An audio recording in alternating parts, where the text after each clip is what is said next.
Ariko ni sabe meze neza. Ngo bibona se mani ni wanene nyina ahantu mba mvuye. Sawa baby. Hari umuntu ngiye kureba hano imbere.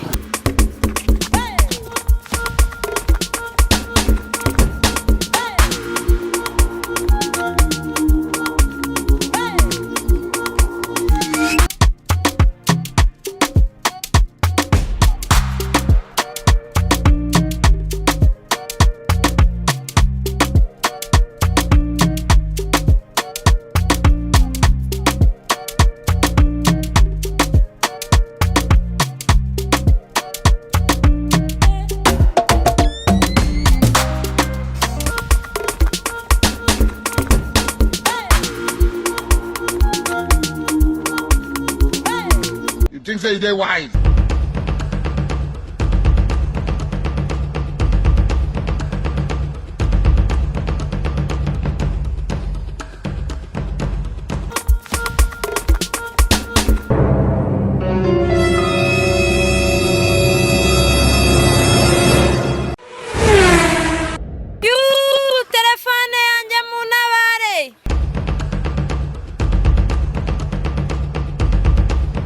Your account is too low for this call.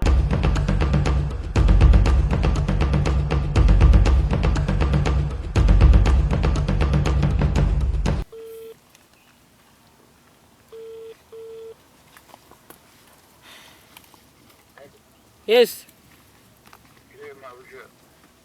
Bimeze bite? Bimeze kabisa wa mugenzi wanjye apanda aramujyanye. Wabonye iki se? Oh shit. Yewe ariko nje hari umuzigo naremaje kubona ubunona.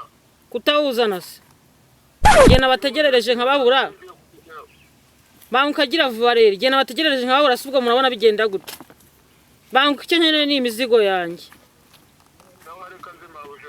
Gira vuba.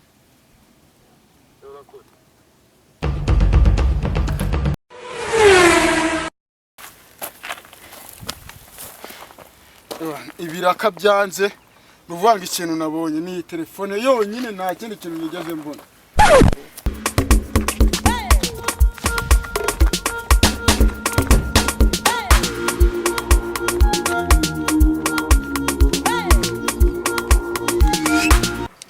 Akabono nabonye nako ngaho. Aka. Nibi nagutumye. Think say they wise.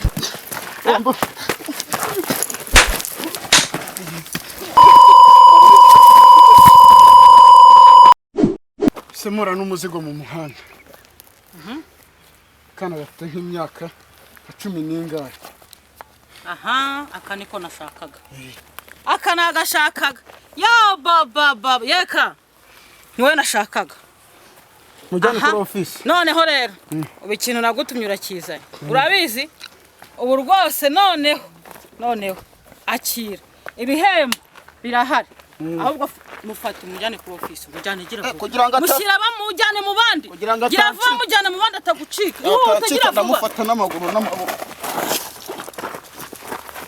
Aha, hamagara nde noneho ra. Mvera. Ariko uzwara umupolisi nsanze tuziranye. Kamuhamagara 078. Allo? Esa. Afande bitese. Wavuye Haitisi? Sha hari umuhungu wanjye bafashe rero muri babahungu banjye bankorera kakazi nyine. Sha baramufashe gira ukuntu umfasha kabisa, gira ukuntu umfasha. mu minota ingahe sawa urakoze ubwo noneho nanjye reka mbe ngenda tuhahurire ubwo mu minota 5 ubu hageze niba wari uhari sawa asante sana sawa ako mani we narabikubwiye ubundi mani ngiye kamubwise kuri bana usibye kuba umenyereye ko inanga kuva na kera tukiri abana n'ubundi bariraga mani nta bintu bidasanzwe oya barambwiye ngo imihanda irimo akajama ubundi mani njye sinzi ko niba byifashe mani ariko mujura nubwo mwumva mu mateka ducakiranye mbese byagenze bite nk'umuhungu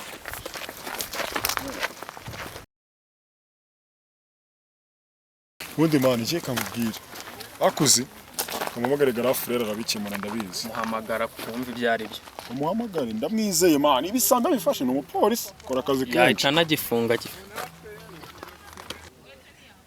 mani phone yanjye mani phone yawe ntayo mfite. At this moment that he knew, he fucked up.